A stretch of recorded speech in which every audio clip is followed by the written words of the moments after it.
Muy buenos días a este módulo de violencia.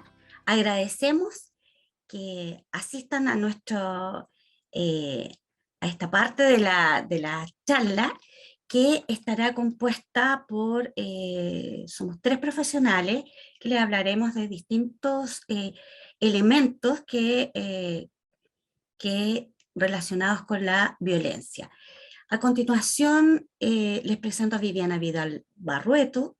Ella es trabajadora social, ella es además diplomada en herramientas para el abordaje en el trabajo con mujeres víctimas de violencia y encargada territorial del programa de prevención de violencia contra la mujer de la comuna de Concepción.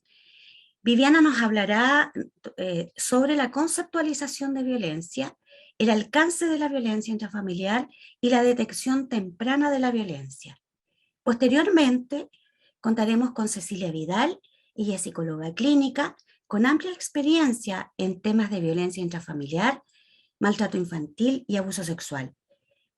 Cecilia abordará el tema de secuelas y consecuencias de la violencia crónica en el desarrollo evolutivo, estrés tóxico y buen estrés, impactos posibles en la infancia, juventudes, adultez, si es reversible esta y todas las consideraciones al respecto.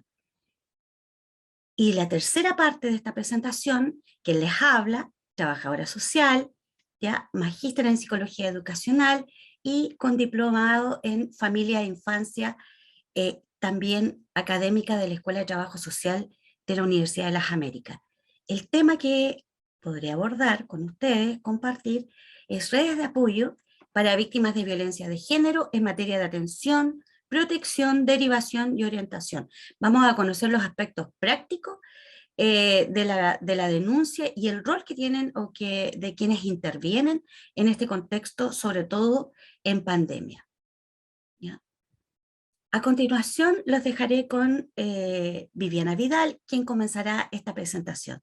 Cualquier pregunta será respondida al final, así que solicitamos nos puedan ir dejando sus preguntas en el chat. ¿Ya? Muchas gracias.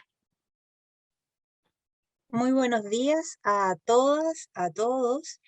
Ya la profesora Sandra ya nos daba, ¿cierto?, esta bienvenida, así que voy a compartir de inmediato pantalla con todos ustedes para iniciar la presentación. Vamos a iniciar entonces.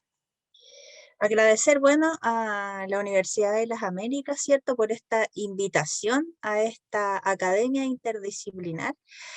Esperando, ¿cierto?, que sea una buena jornada para todas y todos. Como decía en un inicio, bueno, mi nombre es Viviana Vidal Barrueto, trabajo, ¿cierto?, en el programa de prevención en violencia contra la mujer de Concepción y abarcamos el espacio de Concepción y Santa Juana en distintas áreas de trabajo, todas obviamente con el objetivo de trabajar por la eliminación de la violencia de género o la violencia en contra de la mujer. Vamos a comenzar a conceptualizar la violencia de pareja, que es la temática específica que nos enfocamos a trabajar los distintos centros de la mujer de Concepción. Sabemos que hay muchos tipos de violencia en contra de la mujer o violencias de género. Bueno, la violencia en contra de la mujer es una de las violencias, o se denomina violencia de género. Pero lo que vamos a conceptualizar ahora es específicamente los 4 tipos de violencia que se generan en la pareja. ¿Ya? Y primero tenemos la violencia física. La violencia física tiene que ver con cualquier daño que se le provoca a otra persona en el ámbito físico. Y esto puede ser desde un pellizco hasta alguna situación de mayor gravedad que pudiese lamentablemente tener alguna consecuencia para la persona que recibe la violencia. Patadas, pellizcos, tirones de pelo, codazos. Muchas veces comienzan todas estas situaciones con cosas tan simples como, no, disculpa, estaba jugando, y en medio de eso, ¿cierto? Se observan al terminar estos juegos, digamos, marcas, moretones. Por lo tanto, esta violencia a veces parte de manera muy sutil. ¿ya? Pero todo lo que genere de alguna manera algún daño o alguna marca o alguna consecuencia a nivel físico, se considera, ¿cierto?, este tipo de violencia. En segundo lugar, tenemos la violencia psicológica. La violencia psicológica tiene que ver con cualquier maltrato, vejación, mala palabra, manipulación también que se ejerce sobre otra persona, o en este caso, ¿cierto? Nosotros lo visibilizamos que se ejerce en contra de la mujer para provocar en ella alguna situación de dominación, de control, ya parte con cosas, no solamente, como decía, malas palabras o un maltrato, sino que también tiene que ver, por ejemplo, con prohibir cosas. No, mira, yo prefiero que tú no vayas a ver a tal persona o no te juntes con esta amiga porque creo que es una mala influencia para ti, o comienzan con cosas sutiles a controlar la forma de vestir, controlar los horarios, controlar o ejercer una manipulación en contra de la pareja. Hablamos, ¿cierto? O comenzamos a visibilizar algunos tipos de violencia psicológica, porque van produciendo, ¿cierto?, una relación de dominación y de temor, de cierta manera, de la pareja. Tenemos también la violencia de tipo económica, ¿ya? O también violencia de tipo patrimonial, también se conoce. Y esto tiene que ver, afecta, claro, puede afectar directamente a la mujer, pero también puede afectar a otros miembros de la familia porque se genera un control o se genera una disminución o de plano, ¿cierto? Se quita toda ayuda o apoyo económico. Muchas veces lo que vemos nosotros en el centro es que los agresores de alguna manera manipulan también, ejercen violencia psicológica y económica, ¿ya? A través de, o de qué forma. Para castigar de cierta manera a la mujer, quitan todo apoyo económico y claro, la mujer tiene que buscar alguna otra manera de poder sustentarse, pero el daño también es indirecto para otros miembros de la familia, porque finalmente los que por derecho le corresponden alimentos, por ejemplo, bueno, es la esposa y los hijos. Y el agresor con el objetivo de castigar, ¿cierto? O de manipular la situación, quita todo apoyo económico para lograr ahí, a lo mejor manipular a la mujer y lograr que vuelvan o que se reconcilien y ahí se ejerce una especie de manipulación. Por lo tanto, el efecto de la violencia a nivel económico, claro, se genera o tiene como el objetivo de castigar a la mujer, pero también hay otras personas, ¿cierto? O víctimas indirectas de este tipo de violencia, ¿ya? Y aquí va con, como lo decía recientemente, con el quitar todo apoyo a nivel económico, ¿ya? Entonces busca ahí desestabilizar, ¿cierto?, este ámbito para lograr ahí algún tipo de manipulación. Y la violencia en el ámbito sexual es una violencia bastante complicada de visibilizar para las mujeres, a veces transversalmente, no solamente para las mujeres más adultas. Para cualquier mujer es muy complicado a veces visualizar este tipo de violencia porque tiende a confundirse en el sentido de que piensa que el hecho de estar en pareja tiene que ver con eh, acceder de manera permanente o cada vez que la pareja lo solicite en el ámbito sexual. Y acá hay que ser súper tajante y aclarar que cualquier situación o cualquier acción en donde yo me sienta obligada o para evitar que mi pareja se moleste, yo tengo que acceder a cualquier acción o cualquier solicitud en el ámbito sexual. Estamos hablando de violencia en el ámbito sexual. Ya hay que tener súper claro que cualquier acción en este ámbito debe ser consentida y consensuada, ¿ya? Y debe ser también sin estar bajo ningún efecto ni de droga ni de alcohol, ¿ya? Porque ahí también hablamos de violencia en el ámbito sexual pudiese a lo mejor darse el caso, y además es un caso reciente o bastante mediático, por ejemplo el caso de Antonia, donde ella, ¿cierto?, estaba bajo algunos efectos de, desconozco si fue alcohol y droga, pero no estaba, digamos, en sus cinco sentidos, por lo tanto él se defiende en el fondo de que no fue abusada porque ella nunca dijo que no, pero tampoco hubo un consentimiento. Por lo tanto, la violencia en el ámbito sexual también, o también se considera ese un tipo de violencia sexual porque debe ser consentida y debemos estar, ¿cierto?, sin o bajo ningún efecto de ninguna sustancia, ¿ya? Así que ahí es súper importante que conozcamos esto y que también lo visibilicemos y lo compartamos con nuestro entorno, porque muchas mujeres se confunden en este ámbito. Bien, es importante también que hagamos una distinción, ¿ya? Legalmente antes teníamos bueno, tenemos la ley, ¿cierto? La 20.066 que trata y que de alguna manera busca regular la violencia en el contexto intrafamiliar, ¿ya? Pero hasta hace muy poco no había alguna ley específica que pudiese regular la violencia, pero en el ámbito de pareja. Ahora tenemos, bueno, la ley de femicidio, ¿cierto? O la ley Gabriela, que salió hace muy poco, ¿cierto? A raíz de esta situación trágica que sucedió en Santiago, pero tampoco hay una ley específica, digamos, que regule o que de alguna manera penalice la violencia en el contexto de pareja.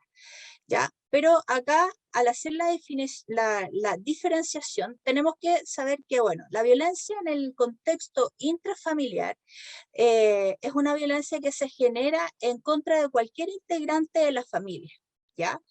Papás, puede ser hijos hacia los padres, padres hacia los hijos, eh, del adulto hacia un adulto mayor, ¿ya? Por toda esta relación, ¿cierto? O este contexto que muchas veces nos desenvolvemos en el adultocéntrico. Por lo tanto, la violencia en el ámbito intrafamiliar es en diversas direcciones, ¿ya?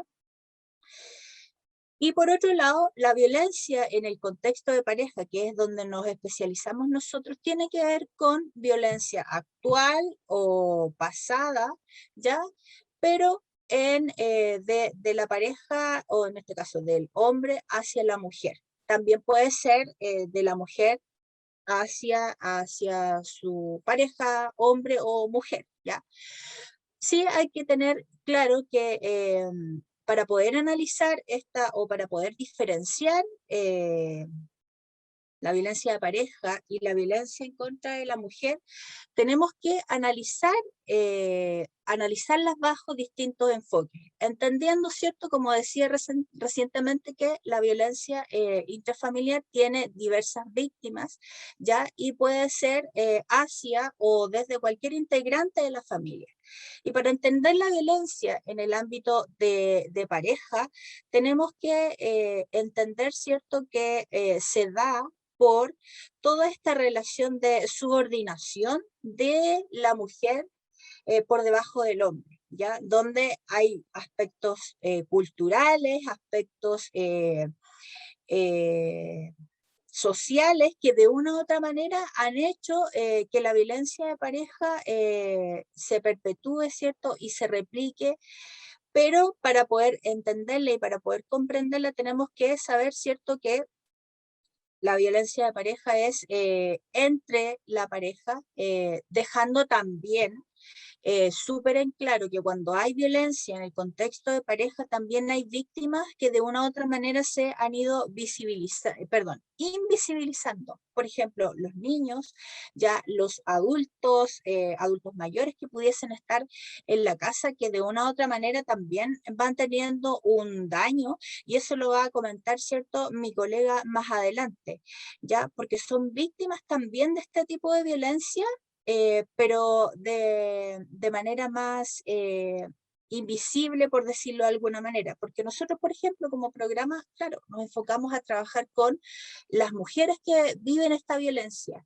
pero ahí también tiene que estar nuestro ojo profesional para poder detectar otras posibles víctimas, porque en el relato muchas veces las mujeres nos dicen, no, cuando nosotros discutimos o cuando estas situaciones se generan, los niños están durmiendo, pero los gritos, esas situaciones de una u otra manera igual hace que los niños escuchen o que se enteren de situaciones bastante complejas que no tienen por qué ellos estar viviendo. Por lo tanto, ahí también hay que tener ojo con estas víctimas que de una u otra manera se invisibilizan.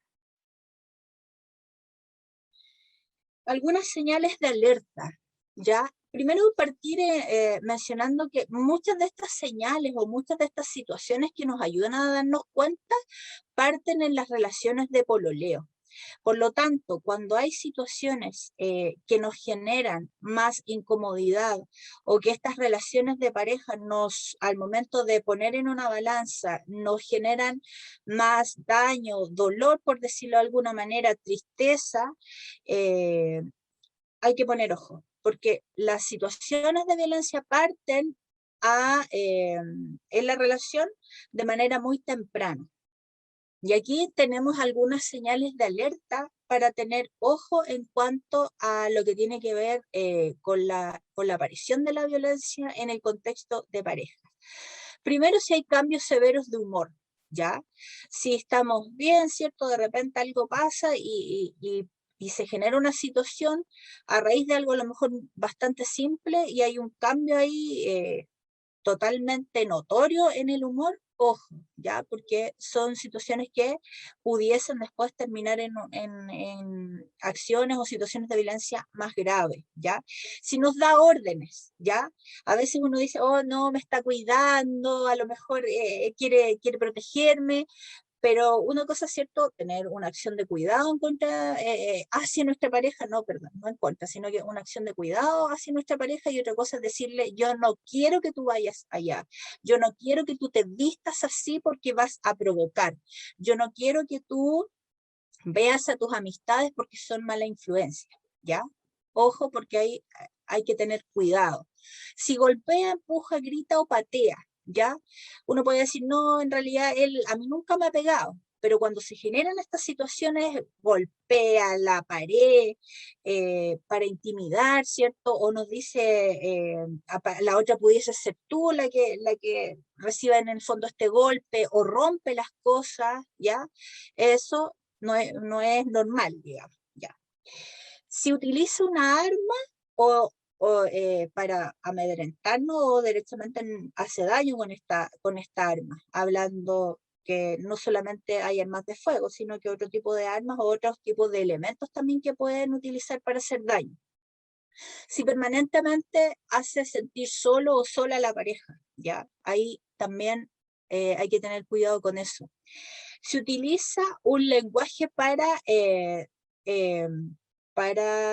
¿cierto?, generar una situación de inferioridad, o hace bromas pesadas, o se burla constantemente, también ahí, ojo con esas situaciones.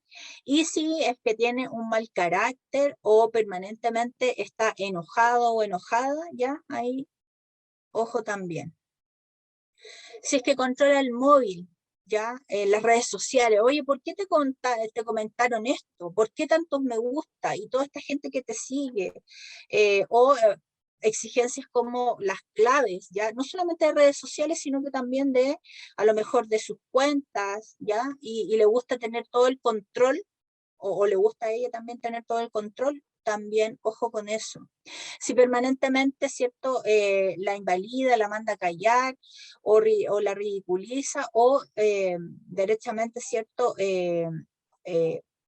ignora su opinión frente a las cosas, ¿ya? Hay que recordar que en una relación de pareja entendemos que es un equipo y que entre ambos tienen que tomar decisiones, entre ambos hacen o se comparten tareas, ¿ya? Por lo tanto, no tiene que haber nadie por sobre nadie, ¿ya? Impide hacer lo que queramos, ya nos comienza a prohibir cosas. Ya, a lo mejor si tenemos hobbies o nos gusta algún pasatiempo en particular, no nos pueden prohibir nada de eso, ¿ya? Se enoja si no sabe dónde estoy, ¿ya? No es normal tampoco. Nos amenaza o amenaza permanentemente con dejarnos si no hacemos lo que nuestra pareja quiere, ¿ya? No corresponde, no está dentro de una relación sana de pareja. Si se burla de lo que yo siento, si ridiculiza mis sentimientos, no sé, ya estás llorando de nuevo por eso, ¿ya? No, o sea, no es la manera de tratar a la pareja. Y si ridiculiza o hace bromas muy pesadas delante de nuestros amigos, ¿ya? También hay que tener ojo y cuidado ahí con esas situaciones. Bien, agradecer, ¿cierto?, su interés por este tema. Antes de, todavía estoy con algunos minutitos ahí, porque la idea es respetar el tiempo de todas las compañeras, así que voy a compartir, todavía me queda un par de minutitos, así que voy a compartir un video que tengo acá para, en el fondo, graficar lo importante que es poder acoger y ser... ustedes van a ser más adelante, ¿cierto? Algunos ya son profesionales, algunos están en camino. Lo importante es que al momento de tener contacto con alguna mujer que viva violencia, que podamos tener, ¿cierto?, el tino, bueno, y eso lo van a comentar más adelante mis colegas, pero este video quería compartir con ustedes para visibilizar la importancia del buen trato de las mujeres que viven violencia.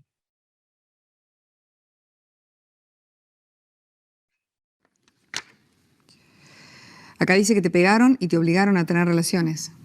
Sí. Bueno, te voy a revisar a ver si es así. Vine con mi hermana. ¿Puedo entrar? No hace falta. Esto es de rutina. Vamos a hacerlo rapidito. A ver, muéstrame. Un momento, paren. ¿Por qué dudás de lo que declaró? ¿Cómo vamos a ver si es así? No. Y claro que podés entrar con tu hermana, con tu amiga o con quien hayas decidido que te acompañe. Y será rutina para vos, lamentablemente, pero para ella no es así. Respetale su vergüenza, su intimidad. Vamos otra vez.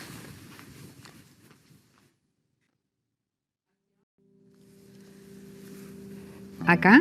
Sí. ¿Duele? Sí. Sí. Flor de golpiza. Bueno, voy a buscar a otro colega. Necesito otra opinión. Andá desvistiéndote. Vamos a ver si hay signos claros de relaciones no consentidas. Digo, si se nota que fueron por la fuerza. ¿Me va a revisar un hombre? Un médico. Los médicos revisamos pacientes, hombres o mujeres. No te preocupes. No. Así no. Vos sos médica, pero antes sos persona. Esta chica tiene derecho a la confidencialidad. Vos podés negarte a que te revise alguien que no querés. ¿Estamos? Bueno, otra vez. ¿Puede entrar mi hermana? Claro. Ahora la llamamos. Yo sé que tenés vergüenza, pero confía en mí. Yo te reviso en un minuto nomás. Tengo que informar cómo son las lesiones. Anda desvistiéndote mientras yo busco a tu hermana. Gracias. Por creerme. Bien. Ahí estamos. Mucho mejor. Tenés derecho a que cuiden de tu intimidad. A pedir una médica si te sentís más cómoda. A que te acompañe alguien de tu confianza. La justicia está de tu lado. Úsala. Si tenés dudas y necesitas informarte, llama al 0800 6. La voy a parar ahí porque en realidad este es un número que no es un número vigente a nivel nacional. Tenemos a nivel nacional otros números, el 1455, el Fonofamilia el 149, ya, pero lo que busca en el fondo este video es generar conciencia, no solo en el ámbito de la salud, sino que en todos los ámbitos. Cuando tenemos contacto con mujeres que han vivido violencia, debemos tratar de generar ahí una empatía, un cuidado con esta persona. Muchas gracias por su atención. Ahí le voy a dar el pase, ¿cierto?, a la siguiente exposición. Gracias, Viviana. Bueno, agradecer la invitación, ¿cierto?, a participar en este módulo. Mi nombre es Cecilia Vidal, como mencionó Sandra en un principio. No puedo no comentar el video que acaba de mostrar Viviana, ¿cierto?, para poder enlazarlo también con lo que me gustaría poder compartirles, y que tiene que ver con algo que me llamó la atención del video, Viviana, asociado a cómo es de sensible y frágil el momento en el que una persona decide y puede hablar, ¿sí? En este caso una mujer, ¿sí? Puede ser un niño, una niña, un adolescente, en cualquiera de los matices de la violencia a los que se ve expuesta una persona en cualquier momento de su vida. Y cómo cuando eso ocurre, cuando esta persona está en condiciones y hace este acto enorme de valentía, de poder hablar y hablar con un tercero acerca de algo que está viviendo en el mundo de lo privado, chuta, las investigaciones dicen que eso se demora, no sé, en el caso del abuso sexual por lo menos 7 años, 8 años, y en el caso de la violencia de género, eso y tal vez más. Y que cuando eso ocurre, los que estamos afuera, comillas, de ese espacio privado, tenemos una responsabilidad no menor en no rupturizar más a esta víctima, ¿no? Porque si no, lo que sin querer podemos estar haciendo y perpetuando es lo que se conoce como victimización secundaria. En el fondo es a propósito de la pasada por el sistema, comillas, de protección a las víctimas, finalmente terminan siendo más lastimadas, ¿verdad? Y donde se amplifica mucho más su daño original, que es un poco, siento yo, lo que muestra el video que acaba de mostrar Viviana. Bueno, dicho esto, también consignar que, bueno, y en consideración al tiempo, a mí me pareció importante poder hacer un zoom, tal vez focalizar un poquito más en las consecuencias, ¿cierto?, de la violencia, y de acuerdo a mi especialidad, asociado fundamentalmente a la violencia intrafamiliar, al maltrato infantil y al abuso sexual, pero cuyos componentes también alcanzan la violencia de género, ¿sí? Me parece que hay un concepto muy interesante que me gustaría poder comentar con ustedes y que tiene que ver justamente con las consecuencias desde un prisma más comprensivo. Voy a compartir pantalla ahora y las compañeras me dirán si esto se ve o no se ve. ¿Se ve? ¿Sí? Ya, buenísimo. Muchas gracias, Sandra y Viviana. Ahí lo voy a agrandar. Ahí.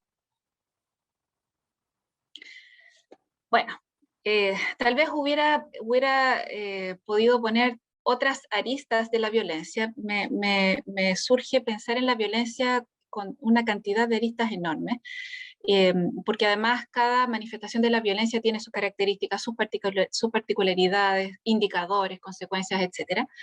Pero me pareció interesante poder leer las consecuencias desde un concepto que ha sido recientemente acuñado y ha sido tomado por distintos investigadores a nivel mundial en Europa, en Estados Unidos, también en Chile, y que es el concepto de trauma relacional como una manera de entender ciertos elementos que son comunes a estas diversas manifestaciones de la violencia, incluyendo también la violencia de género, ¿ya? Les voy a explicar en un ratito más, como más concienzudamente qué significa y cómo ha sido entendido, pero básicamente se relaciona con aquel impacto en la salud mental de las personas, sean personas en desarrollo, niños, adolescentes o adultos, que están expuestos a dinámicas de violencia, es decir, a un modo de relación que se ha instalado como de manera más crónica y habitual, y que además tiene la característica de producirse en un contexto, aunque suene raro decirlo, afectivo, un contexto de confianza, supuestamente, un contexto donde debiera estar instalada la seguridad emocional como principal articulador de esa relación, ¿ya? El trauma relacional, en términos muy simples, guarda relación con todas aquellas consecuencias que se van construyendo desde la infancia, por ejemplo, cuando los niños están expuestos a situaciones de violencia o de estrés crónico, y cómo esto va también organizando no tan solo la vida psíquica, sino que la vida en lo relacional, en lo interaccional, el desarrollo completo en lo global, hacia la adultez. Cómo va avanzando hacia la adultez también, si es que esto no es visibilizado, no es interrumpido y no es abordado, ¿ya? Bueno, en relación a esto, es imposible no, así cuando uno habla de violencia, violencia en general, intrafamiliar, etcétera, es imposible no pensar en estos contextos de confianza. Y contextos de confianza que hoy en día sabemos que no son tan así, que tienen distintas también consideraciones, especialmente, por ejemplo, cuando hablamos de familia, ¿ya?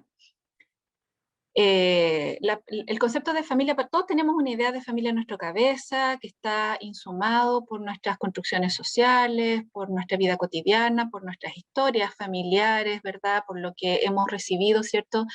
Como mensajes en cuanto a un modo de ser, de comportarse, de ser hombre, de ser mujer, de ser hijo, de ser hija, etcétera. Todos los elementos asociados que construyen, ¿cierto?, nuestra vida relacional siendo niños, siendo cuidados por otro, y luego cuando nosotros armamos nuestros espacios propios familiares, ¿no?, en tanto adultos.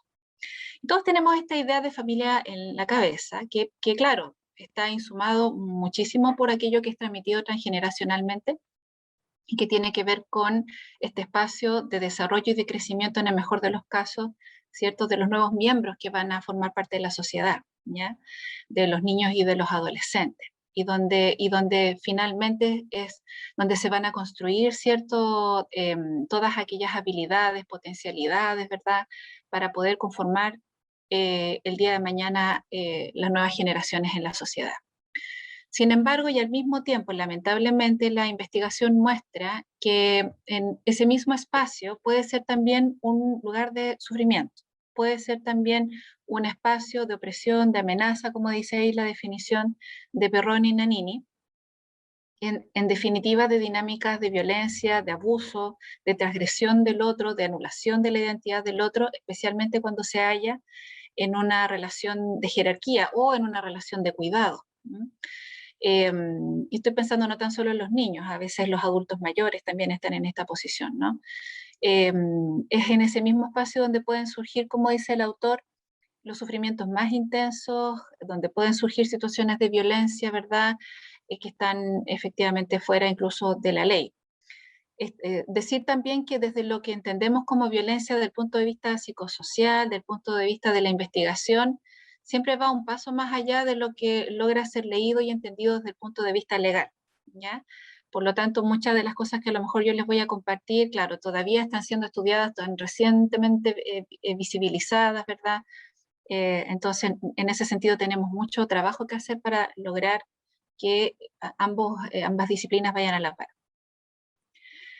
Lo que dice también la investigación acerca, por ejemplo, de la violencia que ejercen los cuidadores, acá se habla de padres y madres, pero yo prefiero hablar de cuidadores en general, pareciera ser que no hay tantas diferencias en la violencia que es ejercida hacia los hijos, del punto de vista del padre y la madre, ¿ya?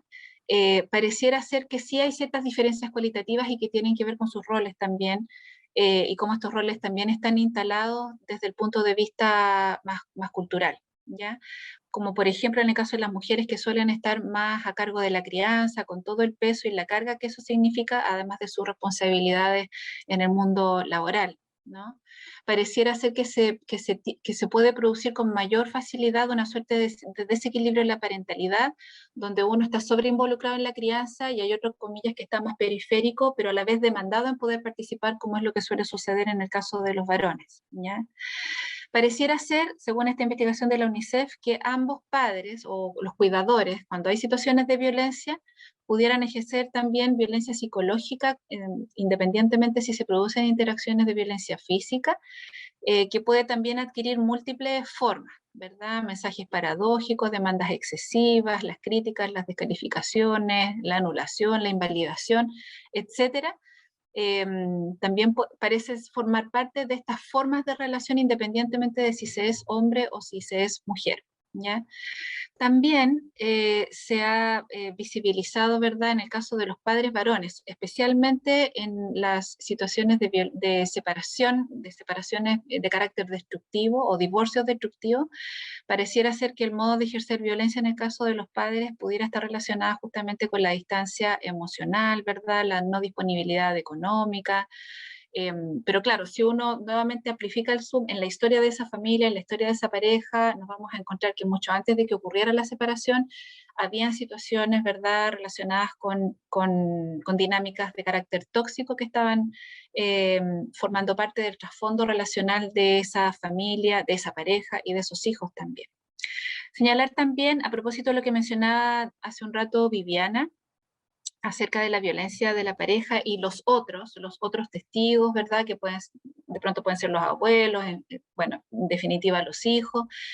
Es que cuando tomamos conocimiento de alguna situación de violencia, afecte a los niños o afecte a las mujeres o afecte a los adultos mayores o a los hombres también, también no es tan poco frecuente encontrarnos con contextos de polivictimización, es decir, en el trasfondo de la violencia como paraguas general encontramos diversas manifestaciones que ocurren al mismo tiempo. Por ejemplo, por lo menos en mi caso, trabajando en maltrato y en abuso sexual infantil, claro, nos encontramos con esa situación, pero también encontramos otras situaciones de violencia que afectan a sus cuidadores, a las madres, por ejemplo, o situaciones que ocurrieron históricamente en esa pareja de violencia, que luego se separan, ¿verdad? Y bueno, nos enteramos de otras situaciones que ocurren a los niños en el contexto de esto otro que estaba sucediendo también y de lo cual los niños también se ven alcanzados, ¿ya? Ser testigo de violencia puede ser tan grave como ser víctimas de violencia directa, según lo que entrega la investigación también en neurociencias y en la traumatogenia. Puse acá el concepto de estrés porque, bueno, estaba mencionando, ¿cierto?, un poco lo que dice la investigación acerca del ejercicio de la violencia desde el punto de vista de los cuidadores, pero es bien difícil trabajar en infancia vulnerada y hacer la evaluación, ¿cierto?, de los cuidadores, ¿verdad?, en su calidad proteccional o en su desempeño parental sin pensar en el estrés parental, ¿ya? Sin pensar en el estrés que está implícito, ¿cierto?, en los procesos de crianza, que no necesariamente linda con la violencia, pero que sí el estrés bajo ciertas condiciones psicosociales, bajo ciertas condiciones también de la historia personal de cada uno y otros elementos y otros factores que también aparecen de manera simultánea, pudieran ocasionar que un adulto, cualquiera que está en una posición de cuidado, efectivamente altere de alguna manera o se altere su disponibilidad parental para cuidar mejor, ¿ya? ¿Por qué puse la lámina del estrés? Porque, bueno, también participando en otros espacios de formación y particularmente pensando en el contexto pandémico, en el contexto de confinamiento y lo que ya sabemos acerca de la alteración en la salud mental, lo que se considera una posible cuarta ola en la salud de las personas, es que justamente lo que encontramos en la clínica es que en las familias efectivamente los adultos se han visto absolutamente y agudamente desafiados en su capacidad de poder cuidar mejor cuando hay un estrés sostenido que los ha afectado durante este tiempo y que no aparece tan solo por efecto de la pandemia, sino que se suma a otros estresores previos o incluso nuevos estresores ocasionados también en este tiempo, como la pérdida económica, ¿verdad? Situaciones de salud física, contagios de COVID, o el simple hecho de estar sometido a este estrés asociado a la incertidumbre, ¿verdad?, de un posible contagio y otras situaciones diversas y múltiples que están afectando efectivamente la capacidad de mejor cuidar en todos nosotros, en realidad. Ahora, en términos generales, se entiende que hay un estrés parental que está presente en los procesos de desarrollo de los niños, que es normal, que es esperable, que es transitorio también y que de alguna manera también está implicado en los procesos de crecimiento y aprendizaje de los niños, ¿ya? Sin embargo, hay un otro tipo de estrés que se asocia más bien a cuando este estrés entonces se cronifica en el tiempo, donde no es posible que este adulto pueda visibilizarlo y hacer algo distinto, o pueda ser contenido por un contexto comunitario también, o por ejemplo la familia extensa, profesionales de apoyo, o la red social en general, que pueda soportar, comillas, ayudar, ¿verdad?, a este adulto que está sufriendo este estrés crónico, ¿ya? Se entiende entonces el estrés parental como, desde esta perspectiva, ¿no?, como el acopio de enfados producto del desarrollo de los niños, ¿no?, o de repertorios conductuales de los niños. Ustedes saben que los niños, los bebés, por ejemplo, elicitan el cuidado de los adultos, y esto obviamente no es algo planeado, es algo que ocurre a propósito de las necesidades emocionales, materiales, y etcétera, elicitan el cuidado de los adultos a través de su propio estrés, ¿ya? Y el estrés tiene que ver con un desequilibrio interno o externo en la satisfacción de sus necesidades, y que requiere atención y por lo tanto satisfacción, en términos muy simples. Un adulto que está más o menos disponible, que está más o menos en buenas condiciones para atender a las necesidades de desarrollo de su hijo, logra leer este estrés y lo logra mentalizar. El concepto de mentalización quiere decir que yo logro entender que detrás de ese sufrimiento hay una razón, hay una necesidad, y además yo tengo las competencias o las capacidades o las condiciones para poder atender a esas necesidades, ¿ya? Cuando el estrés está cronificándose, o está amplificado, o está interferido por múltiples factores que superan las capacidades de ese adulto, o de esos adultos al cuidado de esos niños, claro, ahí empiezan a suceder otras cosas, donde por lo menos aquí en estas dos dimensiones, en el caso de la lectura de las necesidades de los niños, hay una alteración, porque claro, o logro leer las necesidades de mis hijos, pero estoy tan saturado o tan saturada, o estoy tan interferida, que no logro responder a esa necesidad de una manera adecuada, o derechamente no logro visibilizar las necesidades de mi hijo, por un lado, y por otro lado, la percepción que tiene el cuidador desde este estrés crónico, o de este estrés más acentuado, es una percepción también alterada, ¿ya? O visibilizo a mi hijo como que, chuta, me está sobredemandando, o en realidad él debiera calmarse, o él debiera hacer sus cosas, si es un adolescente, ¿verdad? Empiezo a interpretar la realidad desde la lógica del estrés, lo que ocasiona dificultades, por supuesto, y alteraciones también en mi disponibilidad para poder responder de mejor manera. Al mismo tiempo, desde las neurociencias sabemos, así, a propósito del desarrollo y crecimiento de los niños, existen distintos momentos que se conocen como periodos críticos del desarrollo a lo largo de la infancia y también de la adolescencia. El primero y fundamental es el desarrollo cerebral entre los 0 y los 3 años, que se entiende como un periodo crítico, ¿no? Y es un periodo crítico porque es uno de los momentos evolutivos donde el desarrollo del cerebro es espectacular, es absolutamente intenso, acelerado, pero ese crecimiento y esa intensidad evolutiva va muy de la mano del contexto de cuidado en el cual esté ese bebé en ese momento, ¿ya? Y se dice que si las primeras experiencias de cuidado en estos 3 primeros años son adecuadas, ¿verdad? Hay un soporte que permite la satisfacción de las necesidades, y que este soporte como primera experiencia se repiten en el tiempo o son experiencias sostenidas, entonces hay una mayor probabilidad de que este periodo crítico sea superado con éxito y efectivamente el niño pueda ir avanzando en su desarrollo y en las etapas que siguen, ¿ya? Como les decía adelante, para que esto suceda y el niño pueda manifestar necesidades, la necesidad se manifiesta en estrés, ¿ya? Y está el estrés en este sentido entendido como una necesidad evolutiva, pero también hay un otro estrés, que es el estrés tóxico, que es el que se instala a propósito de la falla en los cuidados contextuales de la vida de los niños. En el caso del estrés, que es más bien evolutivo, que es el estrés esperable, que viven los niños y que también vivimos los adultos, es el estrés que nos impulsa al desarrollo, que nos impulsa al aprendizaje, al crecimiento. El buen estrés, entre comillas, es aquel estrés que es manejable, que nos da luces acerca de algo que hay que resolver, que nos da luces acerca de que hay necesidades, ¿verdad?, que sostener, ¿verdad? Promueven el aprendizaje y la independencia, y es un estrés tolerable. Es tolerable para los adultos que están a cargo de ese cuidado.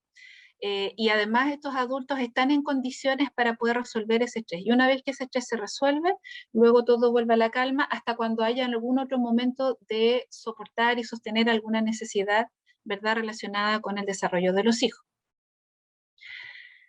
En el caso del estrés tóxico, el estrés tóxico se relaciona con aquel estrés que se instaló en el tiempo, donde hay una falla justamente en los cuidados, donde hay una falla, ¿verdad?, una dificultad en poder o leer las señales de las necesidades de los hijos por parte de los adultos, o los adultos logran hacerlo, pero no tienen las condiciones para poder satisfacer esas necesidades, o están abrumados por sus propias dificultades, etc.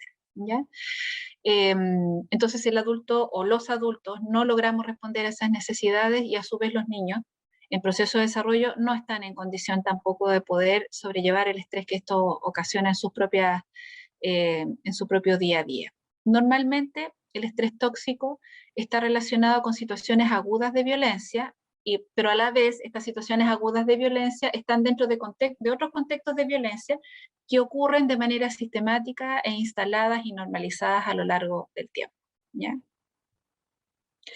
Si el estrés tóxico aparece antes de los 5 años y se instala, ¿verdad?, así en términos muy neuroquímicos, bueno, tenemos hormonas del estrés que inundan el cerebro de los niños y que van a afectar por lo menos 3 áreas del funcionamiento cerebral que son fundamentales antes de los 5 años, y que tienen que ver con estas áreas que aparecen en la lámina. El funcionamiento ejecutivo, ¿verdad?, que se relaciona, ¿cierto?, con las funciones ejecutivas, memoria, atención, concentración, no tan solo para aprender contenidos formales en el colegio, sino que para aprender el mundo, ¿ya?, para explorar el mundo, para empezar a relacionarse con todo lo que ofrece el mundo real.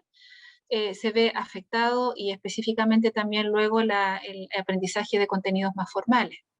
Afecta la regulación emocional porque en la medida que mis necesidades materiales, afectivas, siendo niño, bebé, etcétera, no son contenidas o son contenidas irregularmente o desorganizadamente, es muy difícil para el niño empezar a leer, ¿verdad?, sus propias necesidades o sus manifestaciones emocionales alterándose. Y si eso no logra ser instalado como un aprendizaje interno del niño consigo mismo, más adelante también, a poco avanzar en su desarrollo, va a ser muy difícil que pueda también leer a los otros, o que pueda también leer las respuestas emocionales de los otros, alterando sus habilidades sociales, sus habilidades emocionales, y por lo tanto el funcionamiento interpersonal en general, ¿ya? También, por supuesto, entre muchas otras consecuencias, altera la salud física de los niños, por supuesto, a través del debilitamiento de su sistema inmune.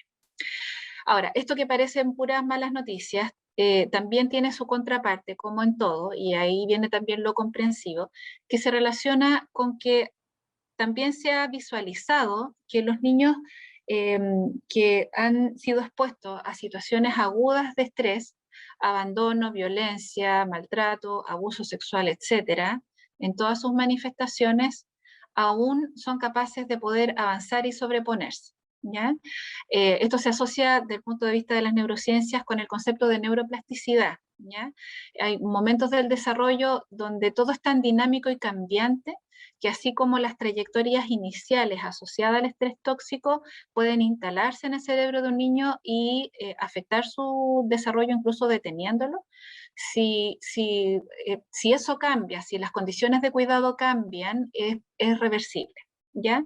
Ahora, por supuesto, tomando en consideración un montón de otros factores, mientras más temprana la detección, mientras más temprano el abordaje, mientras hay una red que que soporta y contiene y ayuda a los cuidadores, es mucho más fluida esta reversibilidad del daño, ¿ya?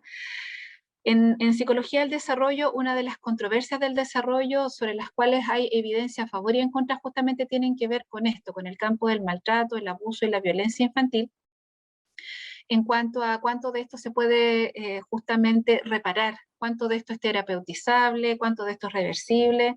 Bueno, y lo que señala la investigación es que sí es reversible. Mientras más tardíamente lleguemos, por supuesto, ahí hay que pensar en otras estrategias, en otros modos de intervenir, porque justamente el daño se empieza a instalar como un modo preferente en el desarrollo, ¿ya?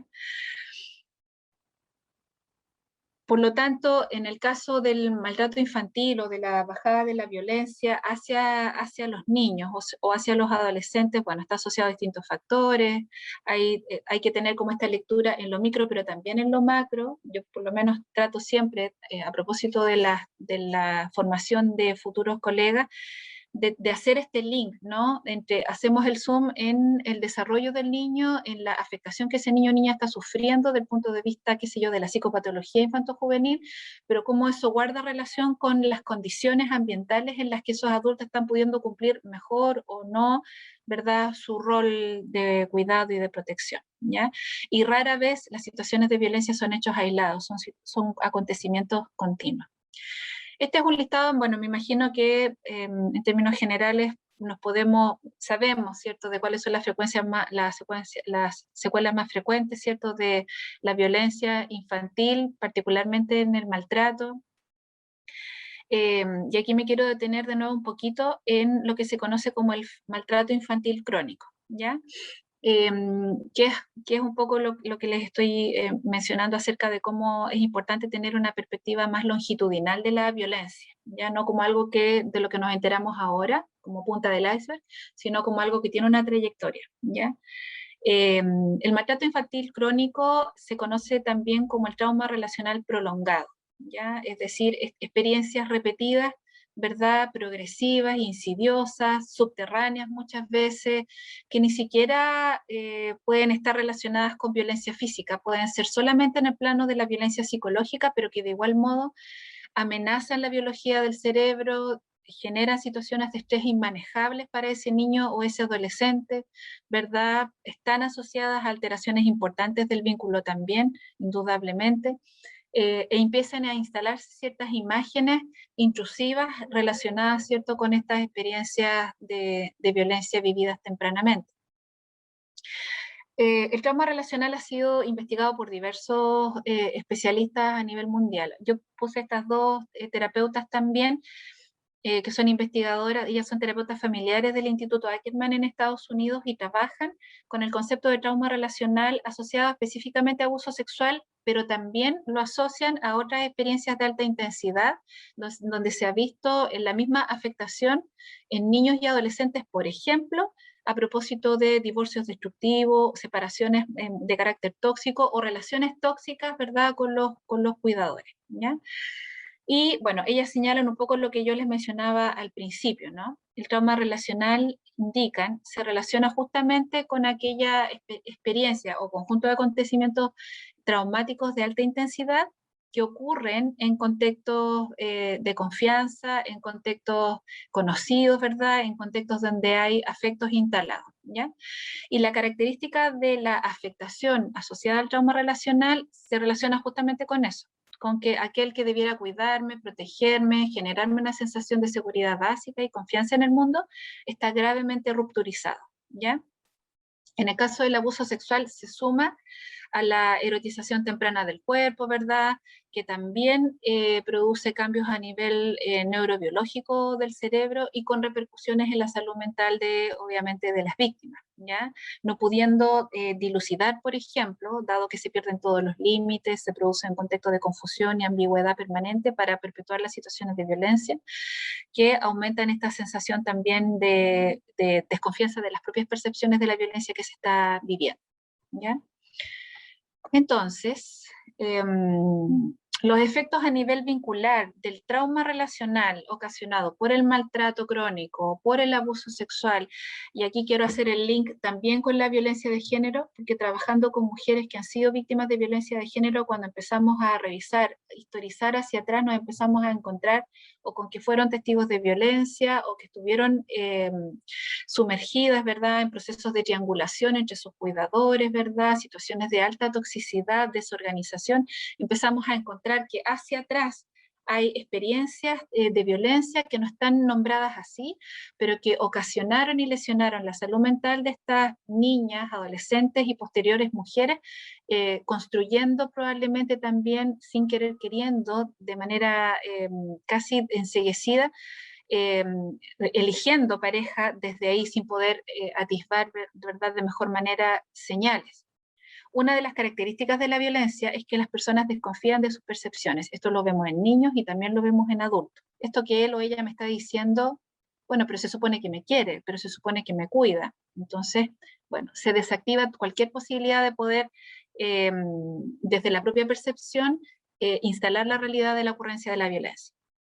Bueno, algunas de las consecuencias que podemos visualizar tienen que ver con esto. Por ejemplo, el considerar que la cercanía afectiva o la cercanía emocional puede ser peligrosa, ¿ya? Puede ser amenazante. O al revés, pierdo los límites en la relación con los demás y considero que el otro me constituye en tanto persona, por lo tanto me vuelvo más bien complaciente, ¿ya?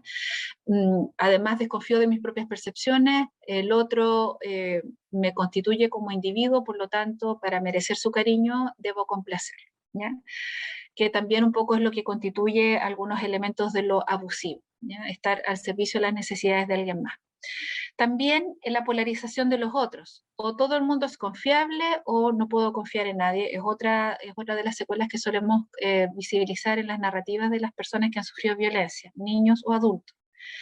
La pérdida de la confianza en la lectura de las claves de la relación. Eso quiere decir que desconfío efectivamente de lo que estoy percibiendo, dudo de eso, y debe ser que él o ella lo está haciendo por mi bien, porque además el otro se encarga de inocular eso, ¿ya? Negación de la historia vincular, eso quiere decir, es el doble vínculo, es decir, en un nivel la víctima sufre la violencia de manera directa o es testigo de violencia, y en un otro nivel, al mismo tiempo, la ocurrencia de esa violencia es negada, ¿ya? Entonces sabemos que la biología cambia en función del medio. Nuestro cerebro, especialmente en los momentos del desarrollo inicial, ¿verdad?, hasta la adolescencia, el cerebro va sufriendo ciertas modificaciones y es muy vulnerable a la interacción con el entorno, es decir, al cuidado, ¿verdad?, y satisfacción de las necesidades más básicas. Hay un concepto en neurociencia que se denomina resiliencia neurobiológica, que son todos aquellos procesos que realiza el cerebro para lograr que la persona pueda adaptarse a situaciones, incluso a situaciones que amenazan la vida, ¿ya? Y que permiten que la persona por lo menos sobreviva o resista la violencia cuando no se puede interrumpir.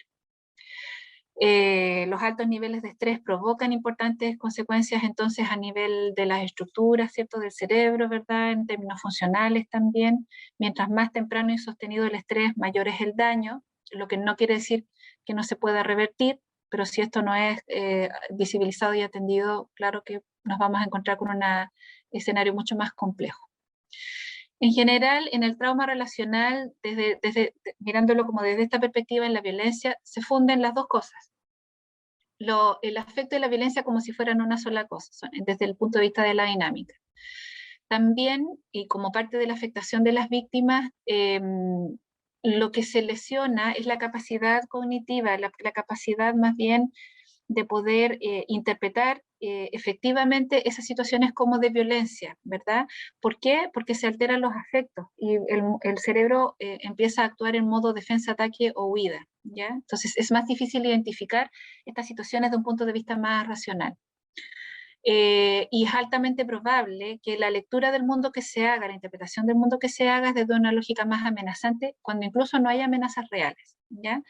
Entonces, volviendo al video que presentó delante Viviana, una persona que carga con todo esto, en términos emocionales, en términos de su memoria corporal, en términos de su memoria racional, efectivamente, si se encuentra con una doctora en el servicio de urgencias que genera este modo de relación tan desconectado de las necesidades victimológicas de esa persona, tengan por seguro que se reactiva nuevamente el estrés y en muchas ocasiones la imposibilidad de hablar y continuar con los procesos de denuncia, los procesos proteccionales, incluso los procesos investigativos, porque vuelve a suceder lo mismo que esta persona vivió, ¿verdad?, en la violencia original.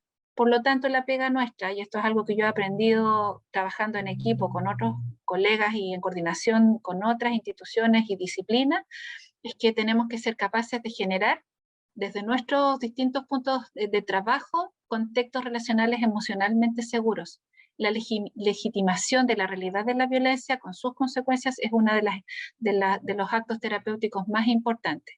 Confiar en que nuestro organismo es capaz de construir diversidad de respuestas de afrontamiento al estrés, lo hace constantemente sin que tengamos que pensar en ello, estamos permanentemente sobreviviendo a circunstancias altamente estresantes, pero desde el punto de vista de la violencia, con severas consecuencias si no podemos ponerle atajo a eso e intervención. Ayudar a las víctimas a reconocer esa respuesta en sus contextos de sobrevivencia, y eso nos demanda a nosotros entonces también a ser capaces de construir diagnósticos complejos, no tan solo el daño, sino que la sobrevivencia y la resistencia que las personas tienen en todo momento, niños y adultos, para sobrevivir a estas experiencias, que por lo tanto constituyen nuestro acto terapéutico de legitimar esas experiencias, ¿verdad?, y llevarlos desde la victimización a la sobrevivencia y a la vivencia de la vida. A lo mejor fui muy rápido, pero traté de resumir un montón de información y traté de conectar también para hacerlo más dinámico. Muchas gracias. Se entendió clarito, sí, Cecilia. Qué bueno. Ya. Y ahora viene la última parte, donde vamos a hablar de las redes. Bueno, ya al inicio les había dicho mi nombre para aquellos que se han incorporado. Mi nombre es Sandra Acuña, académica de Trabajo Social de Universidad de las Américas. Bueno, ya han tenido bastante información que les comentó Viviana y Cecilia con respecto a este fenómeno o flagelo que es la violencia. En esta última parte yo les voy a hablar de las redes de apoyo para las víctimas de violencia, ¿ya? Todo lo que tenga que ver en materia de atención, de protección, de derivación y orientación. Acá les puse varias imágenes y partir, por supuesto, como habían dicho las colegas, que en este contexto de pareja se considera todo maltrato que afecte la vida o la integridad física o psíquica de quien tenga o haya tenido en calidad de cónyuge del ofensor una relación de convivencia con él o entre los padres del hijo en común, de acuerdo a nuestra legislación, la ley 20.066, ¿ya? Acá les coloco varias imágenes donde todo el año estamos conociendo situaciones de maltrato, de violencia y que conlleva finalmente a femicidio, ¿no? Y esto es la noticia que nos debiera impactar, nos debiera remecer, no debiera quedar como solo una noticia, porque a mí no me sucede. De alguna manera, lo que yo voy a explicar es para que sintamos que somos corresponsables en esta cultura que ha permitido que ocurran estos hechos que son lamentables, ¿ya? Entonces, si uno ve en la prensa, escucha en la televisión, no basta con lamentar, sino que hay que estar atenta a todo, a lo que hay a nuestro alrededor. Porque cuando digo que somos corresponsables es importante escuchar a la compañera, es importante escuchar a la hermana, a la prima, a la familia, ¿ya? Porque entre nosotros tenemos que apoyarnos y ver la forma de erradicar las violencias. Y de alguna manera no seguir normalizando ciertas conductas o actitudes. Siempre nos preguntamos sobre la red. ¿Existe una red que yo les voy a contar cuál es esa red de apoyo? Pero a veces dicen, pero ¿por qué las mujeres siguen siendo maltratadas si hay un sinnúmero de oferta de redes de apoyo? ¿Qué pasa con ellas? ¿Por qué no se mantienen en la misma condición? Bueno, porque existen ciertos temores, por ejemplo, miedo a revelar la violencia de la que son víctimas y a veces por las amenazas que sus victimarios les realizan, ¿ya? Y que va poniendo en juego su seguridad y sobre todo la de su familia. Entonces hay amenazas. Si tú denuncias, ¿ya? Te voy a matar y voy a matar a los hijos. O si tú denuncias, yo no te voy a dejar nunca tranquila, ¿ya? Sienten además que merecen el maltrato y que no son dignas de ayuda. Hay unos sentimientos derivados de muy baja autoestima, ¿no?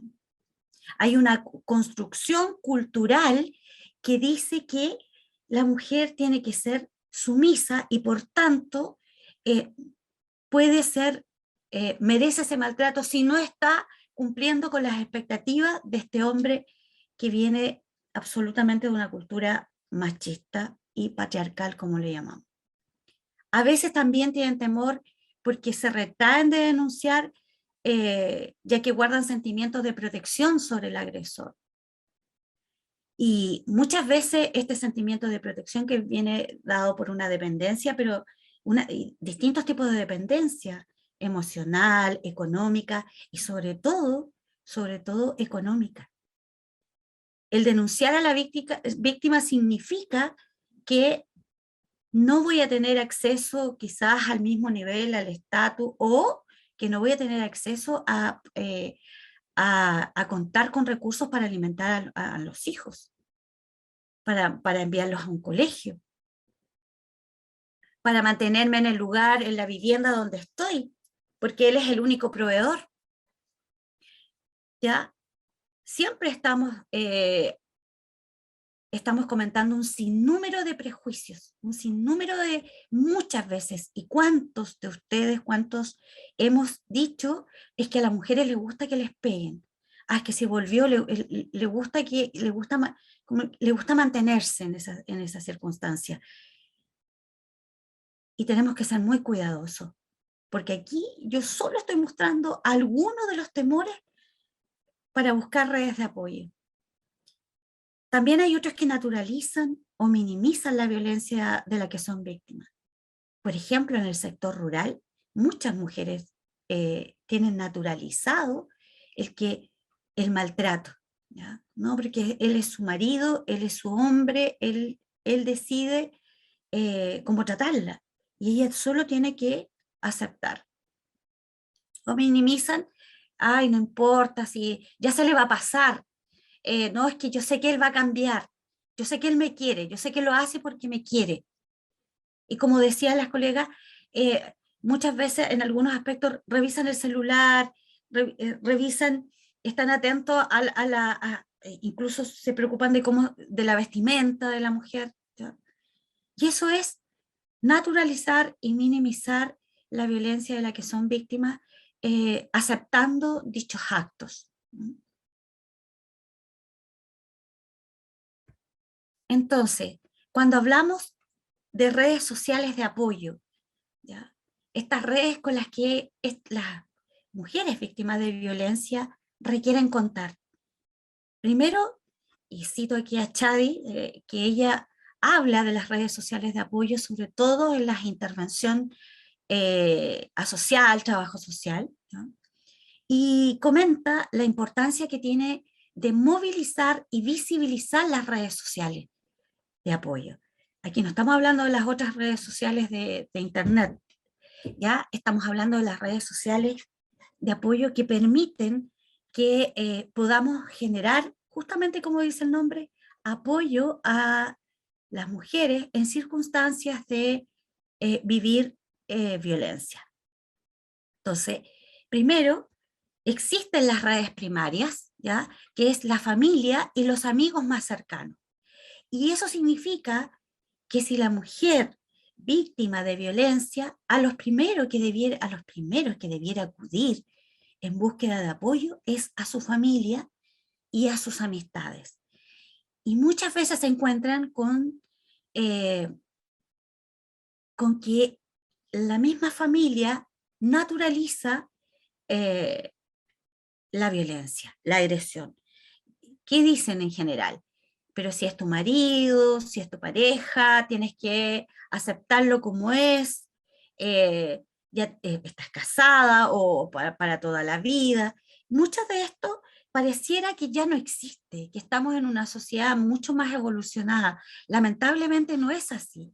La violencia sigue y sigue aumentando y siguen, como ustedes se han dado cuenta, y aumentan también los femicidios.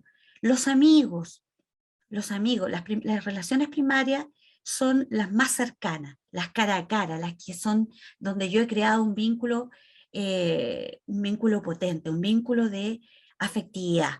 Por eso que la familia y los amigos son los primeros que deben prestar atención a los síntomas, a esta condición de violencia a la que está sujeta la mujer, ¿no? Son los primeros, los que tienen que entregar hacer la primera acogida, el primer apoyo, escuchar, poner atención y no juzgar. Las segundas redes de apoyo son las secundarias. Y aquí es cuando están los compañeros de universidad, están los compañeros de trabajo, se encuentran, que si bien hay un vínculo, no es tan cercano como la red social primaria. Pero en este sentido, al no ser tan cercano, igual hay vínculos que se han creado y donde ustedes en general debieran también prestar atención, escuchar, pero escuchar no simplemente como para decir que lamentable lo que está pasando, sino que tener una actitud de escucha activa, de poner atención a lo que está sucediendo con esta persona, ¿no? Y de ver de qué forma la pueden apoyar. Ustedes son una red secundaria cuando son compañeros, compañeras o en el trabajo. Por tanto, cuando hablo de la corresponsabilidad, es que ahí estamos todos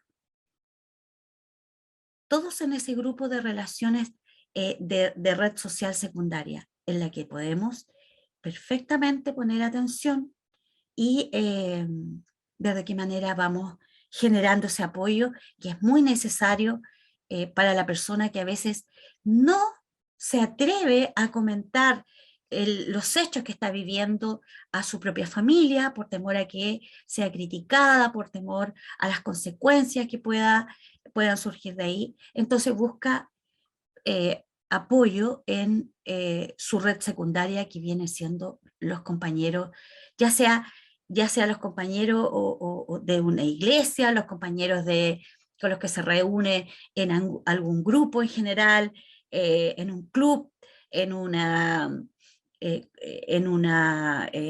puede ser donde participe, en una academia, cualquier institución donde usted participe, usted puede y debiera estar atenta a las necesidades y a los signos que dan cuenta de que está cerca de o al lado de una persona que está viviendo violencia y que usted y que no se atreve. ¿Ya? Nosotros lo hemos vivido muchas veces en nuestros espacios ya cercanos o de toda índole, que hay personas que las notamos como que algo sucede, pero no se atreve a comentar simplemente porque hay temor, no saben quién confiar. Y están las redes institucionales, que son todas aquellas que están desplegadas para que hagamos uso de ellas y podamos de alguna manera orientar, derivar, gestionar con ellas el apoyo que requiere esta mujer. Bueno, una de esas instituciones, una de las tantas instituciones que existe, es la PDI, es la Fiscalía, Carabineros de Chile, Juzgados de Familia, el CERNAMEC, por supuesto, el Centro de la Mujer, la Corporación de Asistencia Judicial. Después les voy a explicar qué debiera hacer cada una de ellas en torno a la protección. Algunas están vinculadas a la protección, otras a la atención, a la orientación y a todo el apoyo que significa para esta mujer víctima de violencia. Por tanto, nosotros tenemos que entender la importancia que tiene de movilizar y visibilizar las redes, ¿ya? Muchas veces hemos conocido, así como escuchado, que dicen, es que es víctima de violencia, esta persona, mi amiga, mi compañera, mi tía, mi hermana, es víctima de violencia y no sé qué hacer, qué se puede hacer, dónde tiene que acudir. Esa es la típica pregunta que todos hacen, ¿ya? Por tanto, hay que conocer, todos debiéramos saber, porque en más de alguna ocasión nos vamos a encontrar con una víctima muy cercana. ¿Ya? Y en términos de redes y de protección, que siempre buscamos, tenemos que partir por las medidas de autoprotección, partir por nosotras, ¿ya? Partir por saber qué debo hacer yo si soy víctima de violencia. Primero, darse cuenta, sentir que estoy siendo víctima de violencia. Por eso que es sumamente importante estos temas, abordar estos temas. Algunos dicen, oh, pero está muy repetitivo las capacitaciones en violencia. Jamás van a estar de más, jamás va a ser repetitivo algo que todos los días está ocurriendo. Este fenómeno, todos los días hay hechos de violencia en los hogares, todos los días. Y hoy sabemos perfectamente que las estadísticas están diciendo que han aumentado los casos de violencia con este confinamiento que hemos tenido durante mucho tiempo,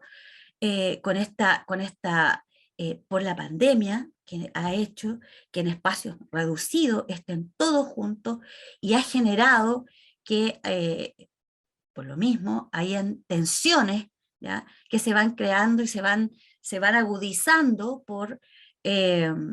justamente por estar en espacios, como digo, por hacinamiento o porque las necesidades han sido complejas, ¿ya? Las necesidades han surgido, necesidades económicas, sociales, emocionales, por tanto, ha sido, como les digo, bastante complejo en esta situación. Entonces, las medidas de autoprotección es relevante conocerlas, ¿ya? Entonces, por ejemplo, las conductas o acciones que se deben acordar con la red primaria, ¿ya?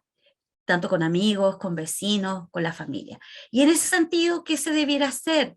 Comentar a la familia y a las personas cercanas, como les decía anteriormente, debido a que ellos pueden ser agentes claves en su protección. Tengo que buscar la forma de protegerme. Solicitar a la familia, a los amigos, a los vecinos, que en el caso de ver a este imputado, a esta persona, a este victimario, cerca del hogar o de él, que den aviso de inmediato a Carabineros. Es una forma de autoprotegerme con mis más cercanos. Si esto ocurriera en el lugar del trabajo, informar o en el espacio donde yo recurrentemente asisto, informar, por ejemplo, en la universidad o el empleador, la situación que se está viviendo, para que poder evitar el ingreso de esta persona, de este victimario o imputado cuando la violencia es física y ya se considera o tipifica como delito, que se pueda proteger prohibiendo el ingreso de esta persona a este espacio de estudio o de trabajo, ¿ya? Y también, como medida de autoprotección, pensar en las acciones a tomar si sufre violencia y es usted quien debiera dejar el hogar, ¿ya? Estar preparada, porque la violencia va escalando, ¿ya? Y también, si ya hay los primeros hechos, significa que esto va a continuar.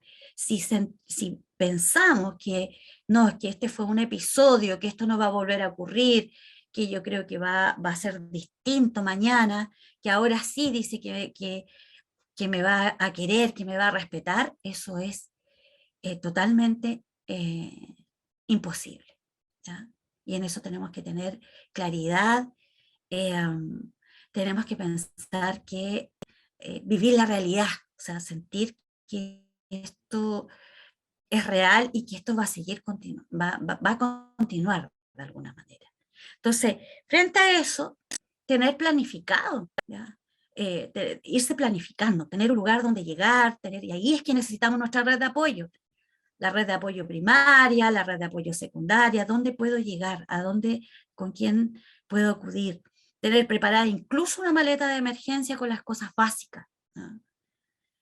Tener siempre documentación relevante, tener a mano su cédula de identidad, las denuncias previas, si han habido ya, certificado de lesiones, copias de medidas de protección, porque sobre todo cuando ya ha habido denuncia y está como imputado este victimario, ya hay una violencia, ya hay una sentencia por violencia, esta persona la va a seguir buscando, va a llegar igual a su espacio de trabajo, va a llegar igual a su espacio de estudio, ¿ya? Por eso que hay que estar, tiene que existir la protección de la red social institucional, ¿ya? Pero también tiene que existir una autoprotección. También me tengo que hacer cargo en conjunto con los demás. Todos tenemos que volvernos protectores de esta persona que está viviendo este flagelo. Ahora, a veces nos preguntamos, ¿y qué debo decir o qué debo hacer cuando una persona víctima de violencia se acerca a mí? ¿Qué es lo adecuado que yo pueda decir?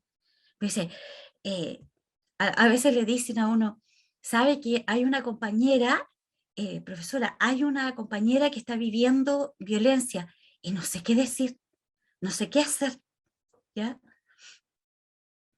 Entonces, claro, se complica y todos nos hemos complicado en alguna ocasión. ¿Qué es lo que tengo que, cómo la oriento, cómo la apoyo? ¿Qué tengo que comento? Y ahí, lo primero es hacer contacto con esta persona, ¿no? ¿Qué es lo recomendable? ¿Qué es lo que sí se debe hacer? Atender los hechos, los hechos y los sentimientos, comunicar interés. Lo primero es poner atención, porque si yo voy a decir, ¡ay, qué lamentable que estés viviendo esto, lo siento! Y hago oídos sordos de aquella situación, me desentiendo, la dejo, bueno, algo tendrás que hacer, quiere decir que estoy haciendo algo totalmente inadecuado, ¿ya? Primero, atender a esos hechos y sentimientos, comunicar interés, decir,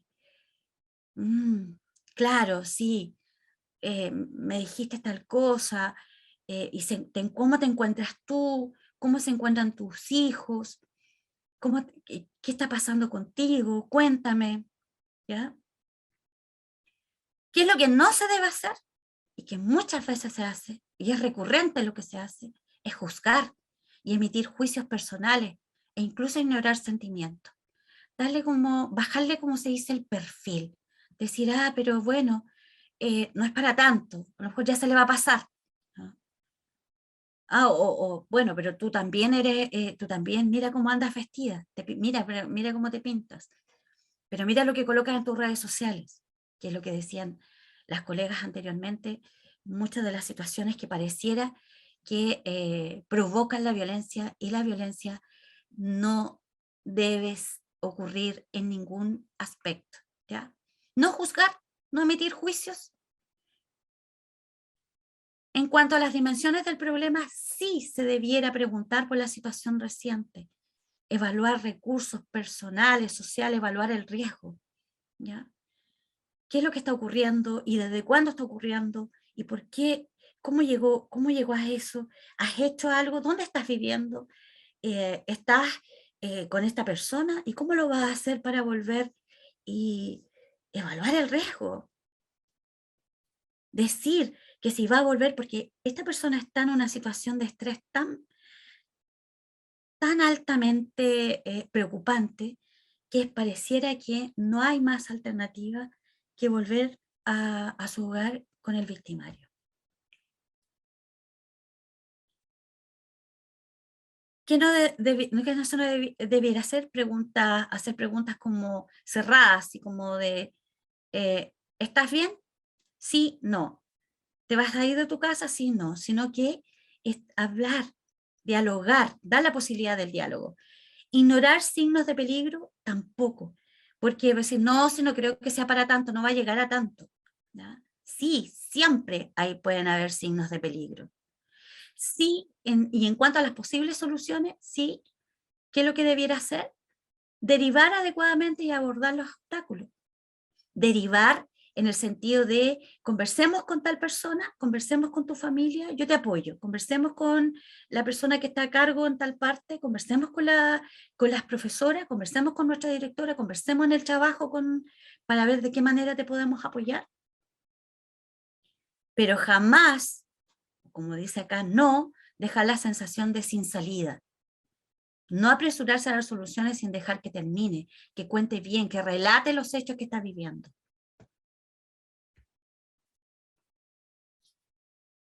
Algo más. ¿Qué es adecuado y qué no es cuando estoy con una víctima de violencia? Ayudar a tomar acciones concretas.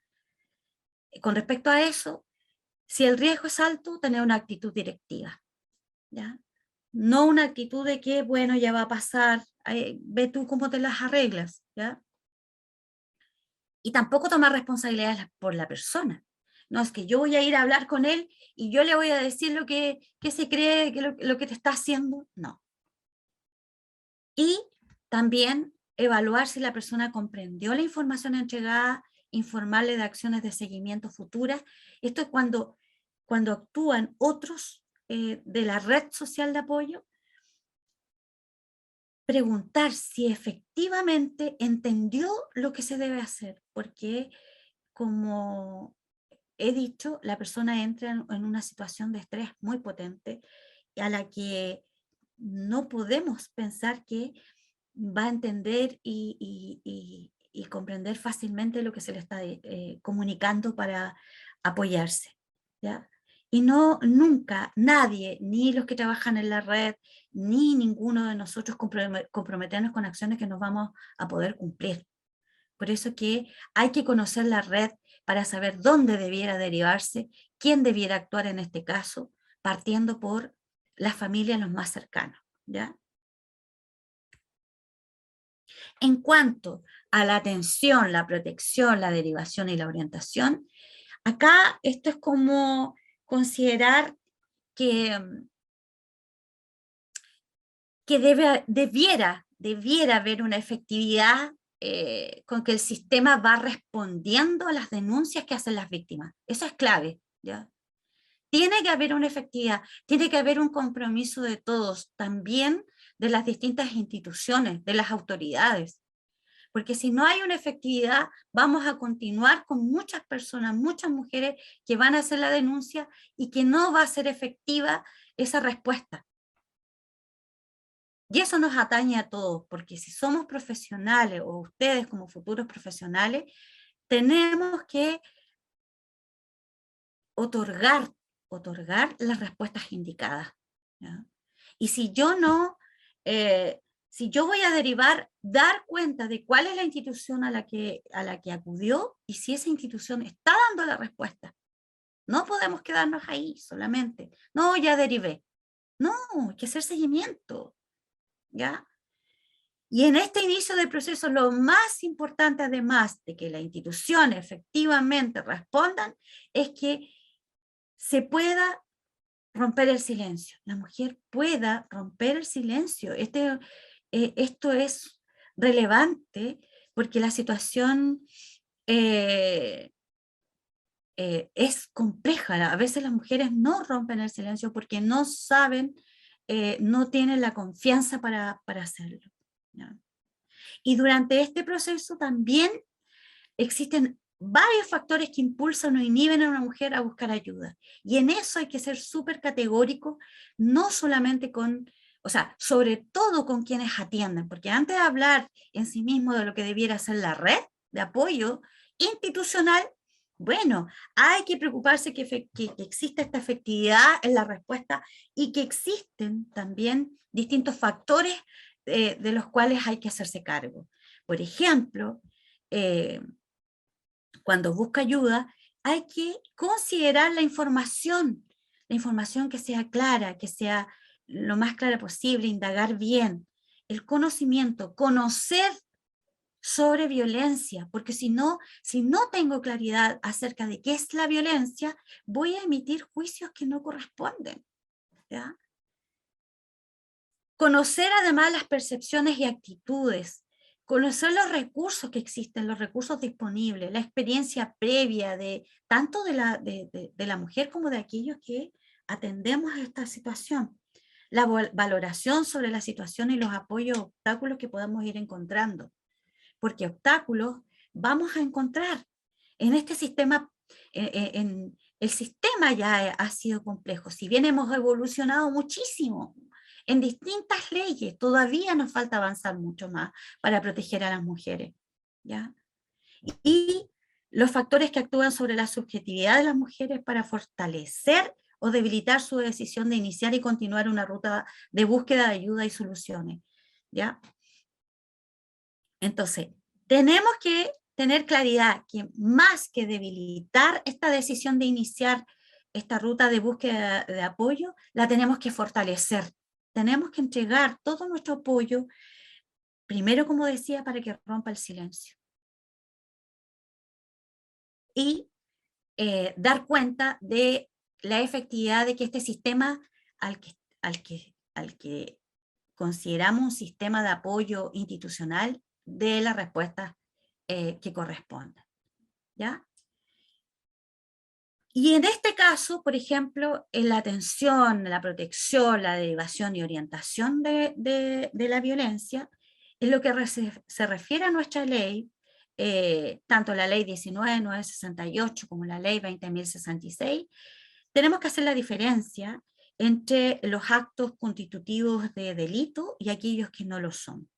Entonces, saber que la red funciona de la siguiente manera: cuando el acto de violencia intrafamiliar que está relacionado con nuestra legislación no constituye delito, nosotros acudimos al Tribunal de Familia, ¿ya?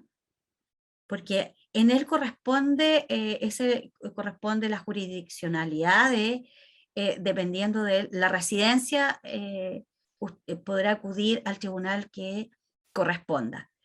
Aquí, en esto que no es constitutivo de delito, no interviene el Ministerio Público, ¿ya? Entonces acá hablamos de la violencia psicológica, de la violencia económica, ¿ya? Y cuando es un acto de violencia intrafamiliar constitutivo de delito, acá tenemos que acudir al Ministerio Público y partir por la denuncia en Carabineros, en la Fiscalía o en la PDI, ¿ya? Y las denuncias por maltrato habitual, ¿ya? Constantemente hay un maltrato, se denuncia ante el Tribunal de Familia. Eso hay que hacer la diferencia, porque a veces también nos llegan muchas preguntas de a qué tribunal acudir o por dónde comienzo para hacer la denuncia propiamente tal, si las condiciones o la situación de violencia es esta o esta otra, si es física, si es psicológica, si es sexual, si es económica, creo que la dije, psicológica, física, etcétera, que las mencionaron las compañeras anteriormente. Entonces, cuando es constitutiva de delito, Ministerio Público, que se denuncia a través de Carabineros, Fiscalía y PDI. Cuando no es constitutiva de delito, en el Tribunal de Familia. Ahora, frente a esta también atención, protección, derivación y orientación, tenemos una amplia red de apoyo, una tremenda red de apoyo, que muchos dicen, no sabía que existía tal institución, ¿ya? Ahora, en esto yo les coloqué, porque yo creo que les van a mandar la presentación, un link, ¿ya? De una guía de asistencia integrada en violencia de género en contexto doméstico. En este link que saqué, esta imagen de ahí, aparece cada una de las instituciones frente a cualquiera de estas acciones: atención, protección, derivación, orientación, y dice qué es lo que debiera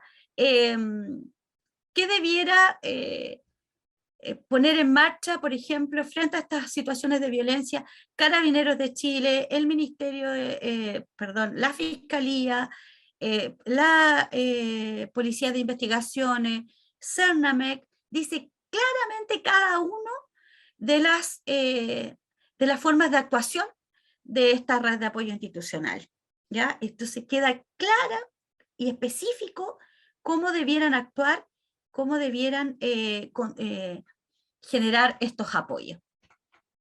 Y en este caso, bueno, acá les voy a nombrar, por eso dejo esta guía, porque es larguísimo contar lo que hace cada uno, solamente para que ustedes, por la hora, sepan qué instituciones existen para atender estas situaciones de violencia. En este sentido, contamos con Carabineros de Chile, ¿ya? Con todas las comisarías, también hay una Dirección de Protección a la Familia, DIPROFAM, y los fonos que son muy conocidos como el 149, sobre todo, ¿ya? Y el 147, y hoy existe además otro fono que es el 1455 para poder atender situaciones de violencia. También a través del Ministerio del Interior y Seguridad Pública están los centros de apoyo a víctimas de delito, los CAF, que se llaman, y que existen en Concepción, están, y que ahí van a encontrar incluso las direcciones de dónde está cada uno, ¿ya? Las unidades desde el Ministerio de Justicia, están las unidades de víctimas, la JUVI, desde la Corporación de Asistencia Judicial, las CAJ, hay un centro de atención integral a víctimas de delitos violentos, que son los CAVI, y hay una unidad clínica. También podemos contar con una unidad de salud mental, ¿ya? A través, por ejemplo, de los ministerios, del Ministerio de Justicia y del Servicio Médico Legal, y las oficinas de información, reclamo y sugerencia de las OIRS, que están en todos los servicios, ¿ya? También a través del Ministerio de Salud y de los Servicios de Salud se cuenta con los CEFAM, con los COSAM, ¿ya? Y con las salas de primera acogida para atención a víctimas de delitos sexuales en servicios de urgencia, y las salas de urgencia, por supuesto, que es para cuando se tiene que recurrir a la constatación de lesiones. Y desde el Ministerio Público se cuenta con las fiscalías locales, ¿ya? Que uno puede acudir directamente para hacer su denuncia, y están las unidades regionales de atención a víctimas y testigos que son la URAVIT, que prestan una serie de servicios de apoyo a las víctimas de violencia. Por ejemplo, desde los botones de pánico, teléfono, incluso el hogar, para una forma de proteger el hogar donde está la víctima, cuando está en calidad de imputado, este agresor, pueden, hasta colocan rejas, protección en las ventanas, cambian la chapa, ¿ya? Hay una serie de servicios que prestan para proteger a las mujeres.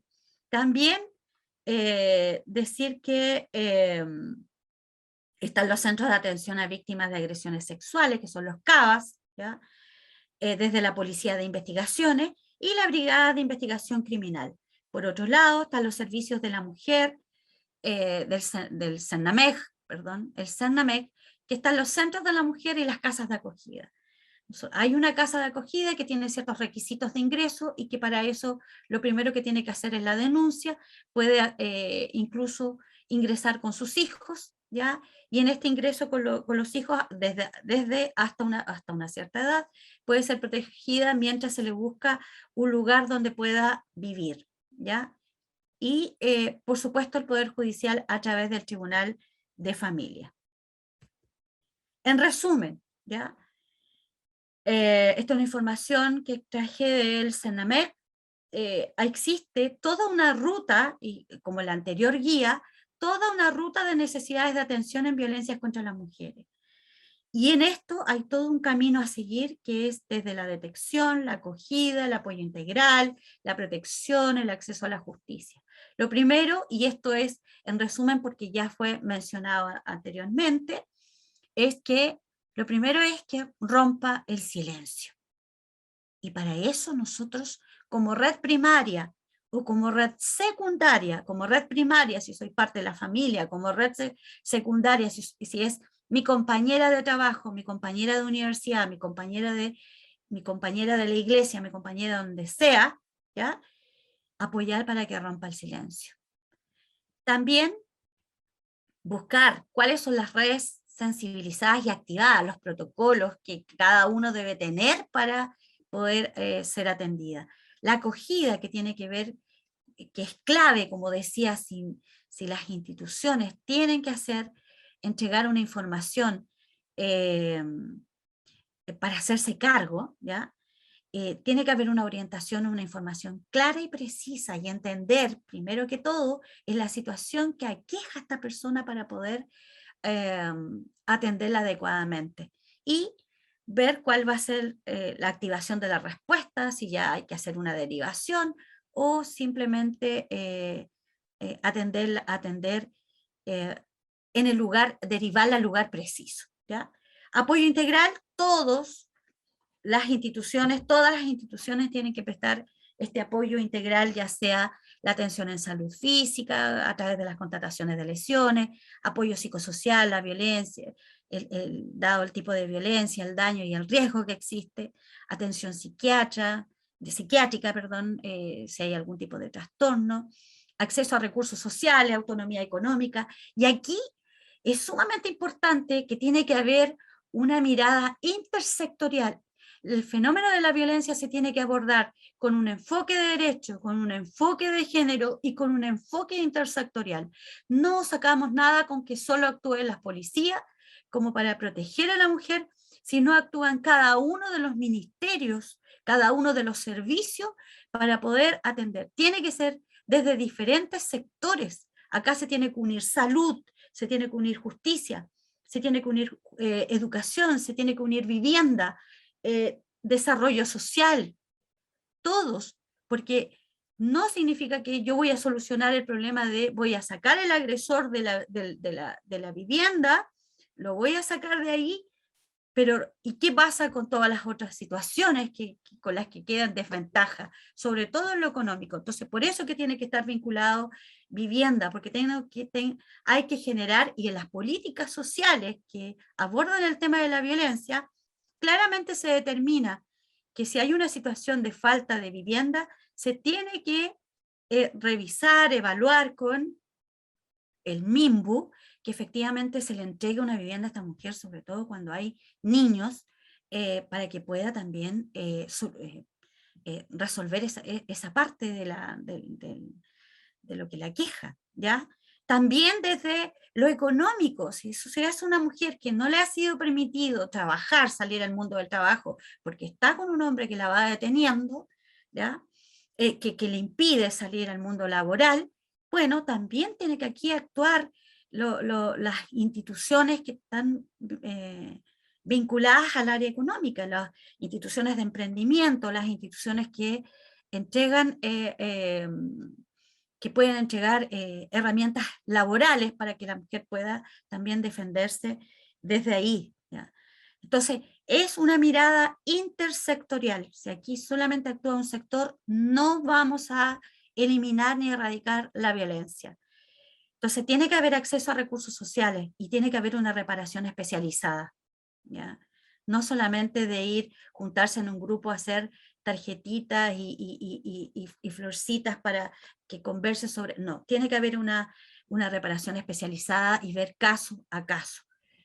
En materia de protección, dependiendo del nivel de riesgo, refugios, medidas de protección, planes de seguridad, pero que sean efectivos. Acá lo que necesitamos es efectividad en la denuncia, efectividad en las respuestas. Acceso a la justicia, orientación y representación jurídica, posibilidades, procesos, resultados posibles, solución judicial y acompañamiento, que es lo justo y es su derecho. ¿Ya? Y finalizando, y esperando que puedan escribir sus preguntas, bueno, decir que lo que esperamos de la violencia es un basta. Lo que todos tenemos que hacer hoy es unirnos frente a la erradicación de toda posible violencia. Y para eso, como decían las compañeras, que hay no solamente una violencia doméstica, una violencia intrafamiliar, sino que hay una violencia simbólica, estructural, todo tipo de violencia que finalmente confluye en que estemos expuestas las mujeres en una sociedad que no nos protege. Entonces, basta, y para ese basta tenemos que unirnos todos en función de ser protectores y de estar atentos a las necesidades de aquellos que nos comunican alguna mínima situación de violencia, no considerarla, o sea, cualquier hecho de violencia, no minimizarlo, menos aún invisibilizarlo, ¿ya? Así que muchas gracias y esperamos ahora que nos comenten algún tipo de pregunta.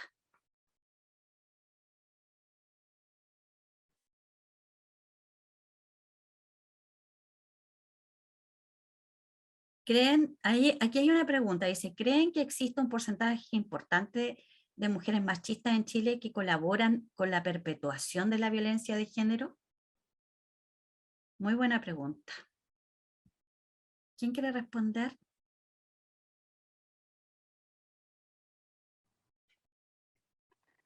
¿Puedo opinar? Ya. Ay, la Viviana levantó la mano, perdón, Viviana. No, solamente, bueno, también me parece una súper buena pregunta. Yo creo que en realidad todos, todas, todes, hemos sido socializados con un modo de relacionarnos, hombres y mujeres, ¿ya? Y creo que el machismo, ¿no? Como desde nuestras construcciones culturales, está presente en nuestro modo habitual de vida, en hombres y mujeres, ¿no?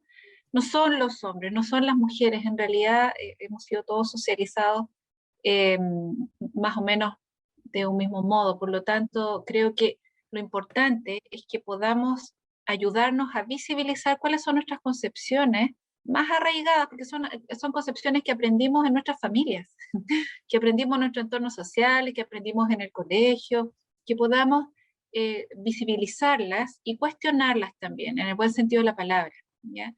Porque muchas de esas concepciones nos atrapan, son concepciones muy rígidas y totalizantes de un modo de ser. Si nosotros podemos ayudarnos, y sobre todo a los niños, a los adolescentes, bueno, en fin, somos capaces de visibilizar cuáles son nuestras creencias en relación a nuestros modos de ser, aquellas creencias que son atrapantes, que son justamente más rígidas, que además al polarizarse, chuta, es mucho más fácil que germine la violencia en la polarización.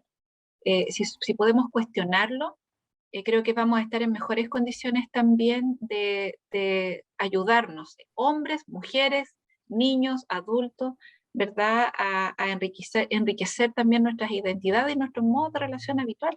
Entonces, yo creo que tu pregunta es más, uno la pudiera ampliar, ¿no? Así como, no es tan solo que las mujeres tengan concepciones machistas también, todos tenemos concepciones machistas. Y lo que suele suceder es que no nos damos cuenta. Y que además tendemos como a estereotipar la violencia, porque pensamos que la violencia la sufren otros, les pasa a otros, y que son cuestiones muy, muy agudas e intensas, lo cual es cierto. Pero hay un montón de otras circunstancias que son bastante más sutiles tal vez, que ni siquiera están en el Código Penal, no están señaladas como delito, pero que sí, por acumulación, o porque generan un impacto emocional en la vida de las personas, también pueden ser consideradas modos de transgresión. Entonces, yo creo que la invitación es ampliar la mirada, mirar nuestras propias creencias en relación al género, por ejemplo, y que podamos cuestionar benignamente eso, que podamos preguntarnos si es así, tiene que ser así, nos hace bien relacionarnos así, ¿cómo pudiera ser? Como ese tipo de preguntas. Eso creo yo. Viviana, Sí. y hay otra No, pregunta yo, más, después la vemos. sí, yo quería en el fondo, porque ahí Cilia contestó muy bien esa pregunta, yo quería contestar la misma pregunta, o sea, una pregunta que hicieron al inicio sobre el modelo económico, si es que tiene alguna influencia en la violencia de género. Y claro, el análisis que generamos nosotros como profesionales es que sí, hay una relación porque técnicamente todo este modelo o toda la construcción que hemos hecho a nivel social es una construcción que ha de alguna manera facilitado para que se continúe de una u otra manera la independencia económica, pero masculina. Por lo tanto, ahí se mantiene esta relación de subordinación del hombre, ¿cierto?, por encima de la mujer.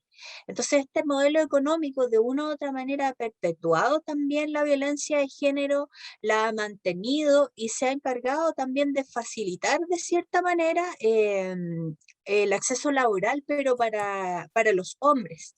Ya para una mujer es muy difícil acceder porque tiene otras responsabilidades técnicamente, ¿cierto? Que todo este estereotipo, toda esta construcción social le entrega únicamente a la mujer. Por ejemplo, el cuidado de los hijos, las labores de casa, ¿ya? Entonces, toda esta estructura de una u otra manera está preparada para que el hombre, digamos, tenga ciertas facilidades que la mujer a veces no a veces, o la mayoría, ¿cierto?, de las ocasiones no tiene las mismas oportunidades o el poder acceder a toda a la oferta laboral, entre otras cosas.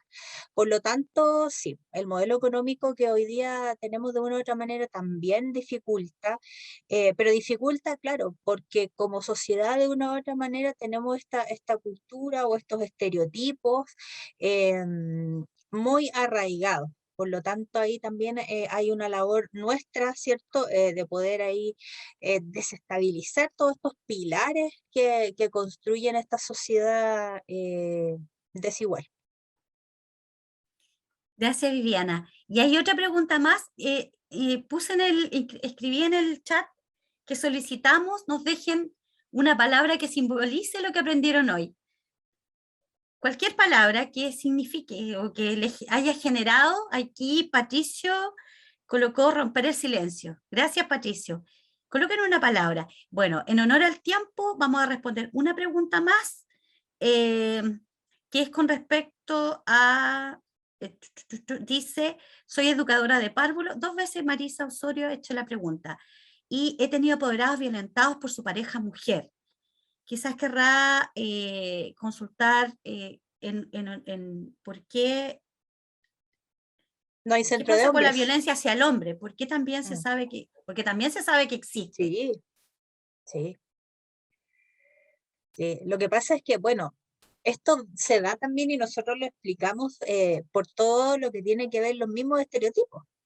Ya, bueno, primero, todo programa surge a raíz de la necesidad de la comunidad, ¿ya? Las denuncias de hombres se dan en menor medida. ¿Y esto por qué? Porque un hombre no denuncia porque le da vergüenza. Porque piensa en este escenario, voy a llegar a Carabineros, a la PDI o al tribunal a denunciar y tiene miedo, ¿cierto?, que se burlen, que se rían, que lo digan, pero ¿cómo?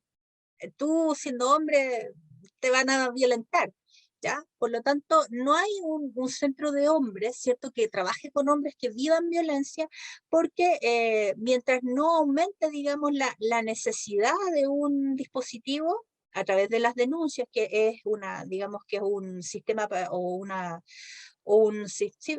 forma fidedigna de detectar ahí una necesidad, no se va a crear un centro de hombres. Hay un centro de hombres, pero que trabaja con hombres que ejercen violencia, no que viven violencia. Entonces, ahí es lo primero, es hacer esta labor, digamos, esta acción de educar, que no es menos o que no tiene por qué afectar, digamos, su virilidad, porque es lo que ellos ven, digamos, cuestionado o se sienten afectados, ¿cierto?, por el hecho de estar viviendo violencia. Entonces, por eso, digamos, no hay ningún centro que trabaje con hombres que vivan violencia. Lo que nosotros aconsejamos es, los animamos obviamente a que hagan la denuncia y que busquen quizás alguna ayuda en dónde, en su sistema de salud. Por ejemplo, si se atienden en un consultorio, buscar cierto apoyo profesional, apoyo a nivel psicosocial, ¿cierto?, en su CESFAM, o si tienen la posibilidad de alguna terapia, alguna consulta particular, que busquen ayuda también, porque al menos dentro de la red de programas gratuitos, por decirlo de alguna manera, no hay lamentablemente un programa especializado que trabaje con hombres que vivan violencia. Hay que motivarlos, efectivamente, como Por dice supuesto. Viviana, hay que motivar hacia esa denuncia.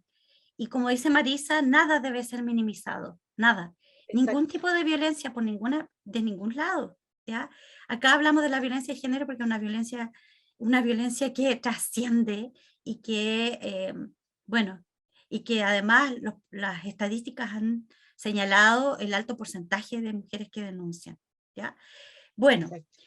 agradecemos muchísimo su atención, la oportunidad de haber compartido con nosotras. Agradecemos a cada uno de los que ahí opinó, valentía, apoyo, atender, ¿ya?